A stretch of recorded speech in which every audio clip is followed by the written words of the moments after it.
Hi So guys. welcome back to Chess to Matthew. So on this video, I will show you on how to win in the King's Pawn opening in just 9 moves. So here I will show you my short game with the first move of e4. And here my opponent replies with e5. And here instead of entering into the theory of this opening, I sidestep and rather to play my second move with the move of b3. The idea of this b3 move is to develop my bishop on the long dark square diagonal to pressure the e5 with the bishop on the b2 and again my knight on the f3 doubling an attack on the e5.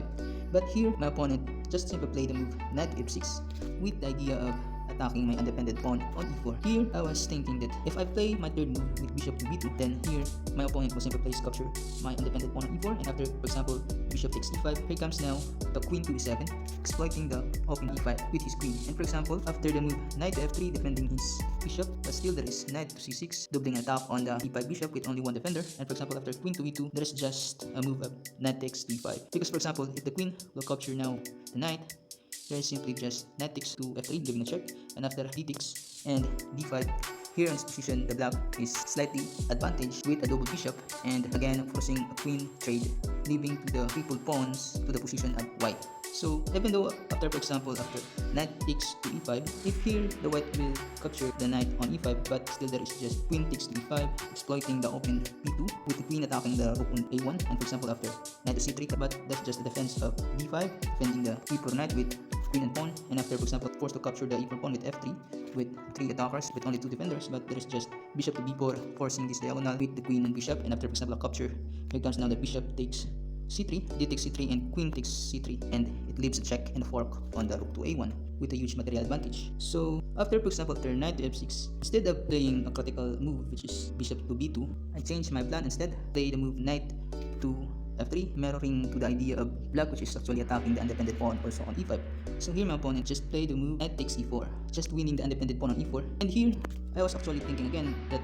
if knight takes e5 will be favor on my position, but still in this position this is actually not a good move because there is a queen to f6, giving two attacks to the f2 that gives a mate in 1 and also an attack on the knight. And for example, if the knight will move on the e5 square, then the rook on a1 will be lost. So here, based on my analysis, maybe I will just play the move f4, but still I saw that there is just queen to h4, and after for example king to e2, because if I will cover,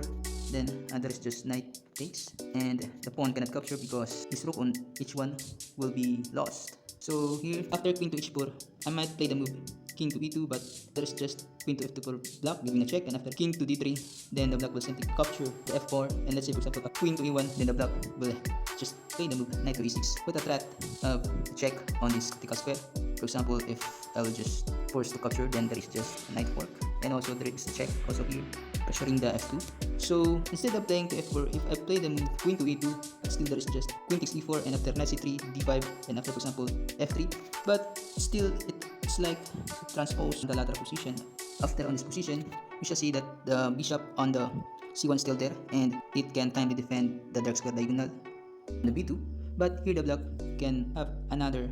attacking ideas with the move knight to c6, attacking both the weakness of black, which is the b4 and d4, and trying to have a fork idea on the c2. And let's say for example after f takes e4, knight to d4, and queen to e1, defending threat on c2, giving a check and fork, but still the black can simply develop with bishop to 7 and trying to put his king into safety. And after queen to e2 comes now a surprising move for black, which is bishop to h3. So the idea of this bishop to h3 is that after it will be captured, then there is bishop h4 check, and after king f1, queen f4, and queen g2, and the black can timely deliver the checkmate on f2 square. And let's say for example, if the white here will simply just castle, but still there is just bishop to d6, giving a threat on h2 mate, and after for example g3, then the rook on f1 will be lost. So going back, after the move knight takes e4,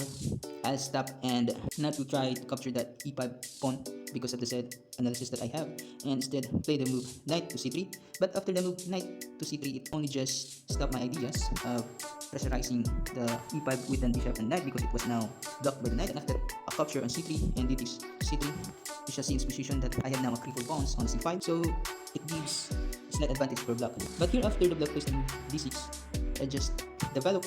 and complete my development on the king side. And here, after my opponent plays the move bishop to g4, trying to destroy my king side pawn structure, for example, I will castle on this position, and the black will simply place the move queen f6, and after h3, bishop takes, queen takes, and g takes h3, and knight to d7. We shall see in this position that the white now sacrificed pawns on the king side, and here the black has the slight advantage of trying to exploit these weaknesses on the structures of the white. So here after bishop to g4,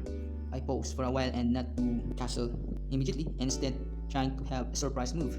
which allows black to commit a mistake, because after knight takes e5, here we shall see that the diagonal was opened for the black bishop, and after my opponent here capture my queen immediately, but it is bye-bye for black because there's a mate into after bishop takes f7, and after king e7, bishop g5,